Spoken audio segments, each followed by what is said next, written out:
সত্যিকার ভালো স্ত্রীর জীবনের সবচেয়ে দামি সম্পদের নাম হচ্ছে তার স্বামী।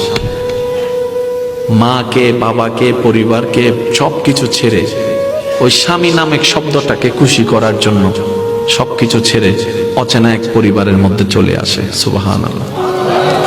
আসে তো আসে, খুব অবাক লাগে, এবার মানাইও নেই, একদম ম্যাচিং হয়ে যায়। যেখানে যাই সেই রকম একটা মেন্টালিটি আল্লাহ পাক তাদেরকে দান করেছেন ম্যাচিং হয়ে যাওয়ার জন্য। একজন সত্যিকার ভালো বউ তার জীবনের সবচেয়ে বড় নিয়ামত মনে করে দুনিয়ার তার স্বামীকে। কারণ সবাই তার সাথে বেঈমানি করবে, আমার স্বামী কখনো আমার সাথে বেঈমানি করবে না। সবাই আমার হাত ছেড়ে দিবে, আমার স্বামী কখনো আমার হাত ছাড়বে না। এখানে যারা বিবাহিতরা আছেন, আমি ছোট্ট মানুষ হিসেবে শ্রদ্ধার সাথে একটা কথা বলি। এক ঘরের নিচে থাকলে, একই ছাদের নিচে থাকলে অনেক কিছুই হবে, মন মালিন্য, পক্ষে বিপক্ষে, পছন্দ অপছন্দ অনেক কিছুই হবে। এগুলাকে ফোকাস দিয়েন না, ডিভোর্সে যায়েন না।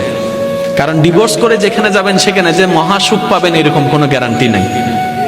যেখানে আছেন থাকুন, আল্লাহর রহমতের আশা করুন।